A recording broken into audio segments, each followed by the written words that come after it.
Hello, how are you? I hope you are joining me on a beautiful day. It's another day for us to find our positive drive and motivations and make the best of it. Quickly, I will discuss one or two things of recent happenings and stuff like that. I always say this, and I'll continue to say this, is that our leaders that we have in our regions and stuff, in states and in federal and in outside the countries and stuff like that, we must learn to represent the people, sensitively and humanely and decently. Because I noticed that recently a governor was reaching out to the president, and he didn't have a strategy on how to sort out his state mess. And I've always said this about governors and stuff like that. They have to do their best at state level to provide security, to provide balance for their people. So you waited all this long for the president to give you an order or to send in federal support or what have you. You couldn't canvass, or you couldn't collaborate with the state level security or the internal affairs or the intelligence and stuff that you have that brought you into office to provide for your people's safety.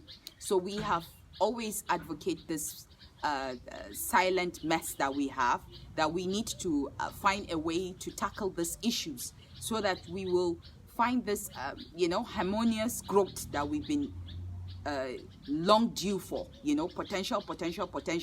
Is that the kind of potential governors that we will continue to cultivate and have on state level? Governors that they cannot provide security and internal growth for their people, rather they feed from their people, So it's time for now, we should always think about having leaders that can add more value to our society, not devalue our society. Our decency is the most important aspect of our humanity.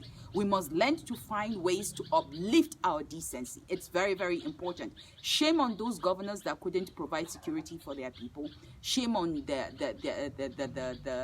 the people still supporting them. We have to find a way. I hope this inspires him to be better, because you went and advocate yourself as a fit governor to go into office. You went and campaigned, you rallied, you did campaign all the local government, and you came out and now you couldn't support your people's life and property. You couldn't secure your people's life and property. These are things that I think about. And then for those leaders that always use their mouth to open up and discuss certain things that that they just fling out words and stuff, you can never in your life, in your humane life, maybe your criminal life, you can never in your humane life support a criminal that, a criminal can be forgiven.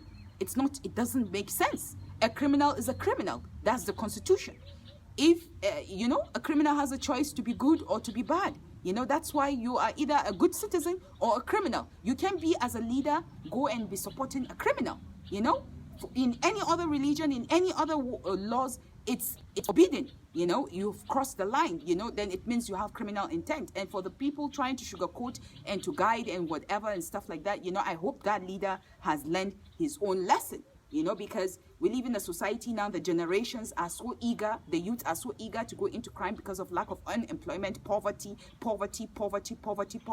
Education is still low. We need people to still get educated and stuff. These are the things that I have been thinking about, and I've been, have been cultivating in my head. How do we go about, finding a diverse way out? We need also diverse growth. We need diverse leadership. Our problem is never religion. Our problem is poverty. A bad politician will always make it a religious thing.